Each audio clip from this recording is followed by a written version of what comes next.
So, first question is, who are you and what do you do? So I'm Joe Giacomelli, and I'm a lecturer in the writing program here at NYU Shanghai. What classes do you teach? So my POH course is on the history and philosophy of science. It's called Everything You Know About Science is Wrong. My WAI class has 3 different units. Last year they were all different takes on cartography, space and place, mapping. This year I'm going to do something a little bit different. That's still a work in progress, but I'll get back to you on that. Nice. And then, what can students expect from your courses? So they can expect to learn some new writing skills, hopefully, or to work on their writing process, finding their writing voice.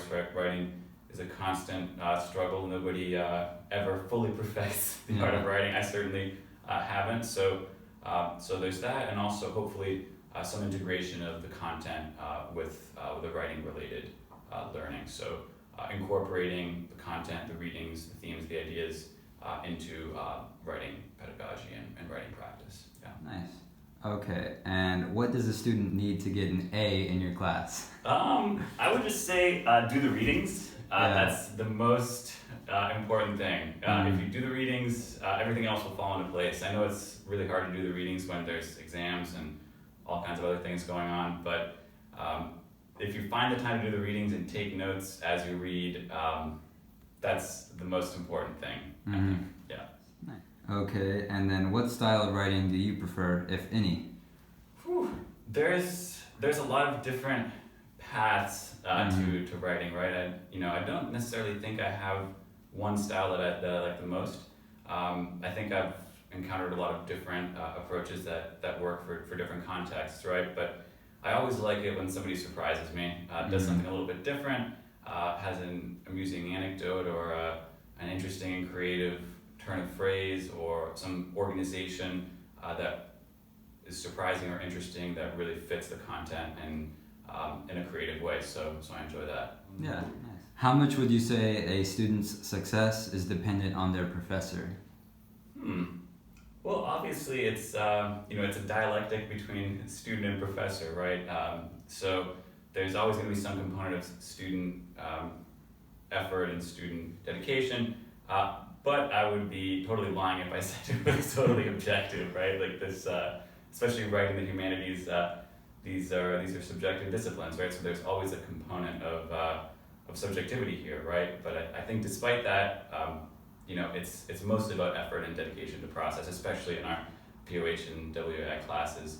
So I would guess maybe 80-20, 80 student effort, 20 professor, I would say. Okay, and which other teacher's class would you like to enroll even for a day, and why? Ooh, that's a really good question. So one of the things I'm trying to learn is to get a stronger sense of Chinese history, something I don't know much about. My research focuses on the US, so I'm trying to learn more about Chinese history. So any class here about the history, culture, art history, literature of China, I would love to take any of those. I know the concept of China. I've heard my students taking that class. That sounds really great. Any other classes on Chinese history, I would sign up in a second. Yeah. Nice. What's the most embarrassing thing that happened to you in a classroom? Ooh. A lot of things. Not too many to enumerate. Yeah. But I do remember one time, this is the first time I was teaching a class on my own, I had the screen up and I was projecting the screen because I was showing some images or something, and I had left Skype on, and my wife sent me a Skype message that used a very strange term of endearment that she has for me, and all the students burst out laughing, and I was like, oh god, this is horrible. So that was pretty embarrassing. Yeah. What would you say your teaching style is, if any? Well, you were in my class. You could probably speak to this better than I could. But I try to treat the classroom as an intellectual community. Try to really hear the students' interpretations and ideas about the readings. Just because oftentimes, it's a cliche, but I also do learn from the students a lot. So I try to draw out as many of their opinions and interpretations and ideas as I can about the readings, the course themes, and so on. So I try to, or at least I hope to create, a intellectual community in the classroom, a fairly friendly environment where everybody's comfortable sharing their interpretation, their reading. What are you kind of consuming right now, whether it be reading, documentaries, films, just things that you're really engaged with right now? So that book, I'm reading that Deborah Cohen Climate and Motion book. I'm also planning to reread Moby Dick soon. Haven't read that for a long time, so that's exciting. Also 19th century, the best century, so I'm going to hope to get back into that. As far as TV, I'm rewatching The Sopranos for maybe the sixth or seventh time. That's been a constant theme. Whenever I finish it, I rewatch it. Movies, a student just mentioned a film that I should see, Weathering with You, and which is related to weather and climate, which is something I love. So I hope to watch that movie maybe this weekend, if I can find a place where it's playing that has English subtitles. Hopefully. What do you do to meet the needs of students who are non-native English speakers? So I found that here our multilingual learners have very good writing and speaking abilities. But despite that, I try to be understanding that there's many ways of conveying a point in writing, right? So I try not to emphasize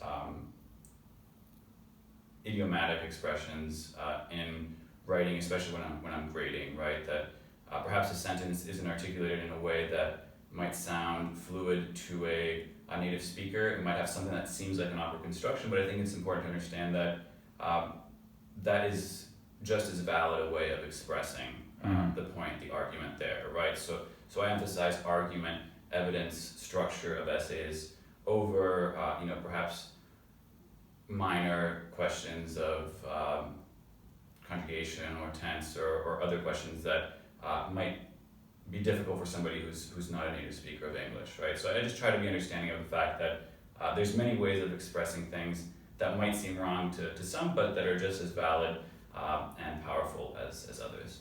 What are your trapped on a desert island books or movies? Okay. Or shows? Books, movies, or shows. Okay. Like I mentioned earlier, The Sopranos. I would definitely want to bring that. Other movies, Little Big Man, good movie. Also about the 19th century, so it's also pretty funny, satirical. I think I need some comic relief if I was stranded on a deserted island. Books, just as many as possible. If you won the lottery and decided to give up teaching, what would you do instead? I actually like teaching, so I probably would just teach on a low level, low intensity basis, and I guess I would hire somebody to do all the grading for me.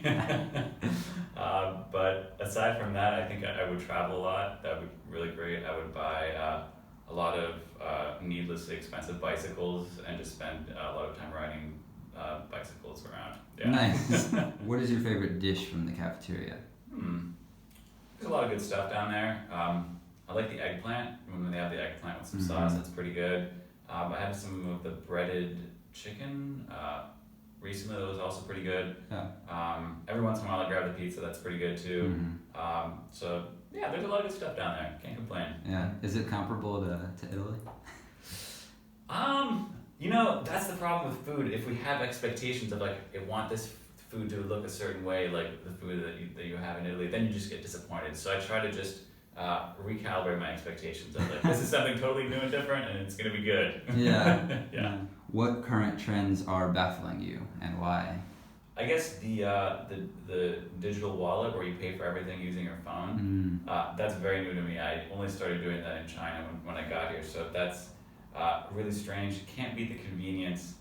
But I also find it really alienating just to show my phone and pay with it. I kind of like fumbling with the cash, that tactile experience of doing that. Also, if you can see your money just shrinking physically, that helps me keep better track of it. So I do find that baffling, convenient, but also strange and alienating in a way. Yeah.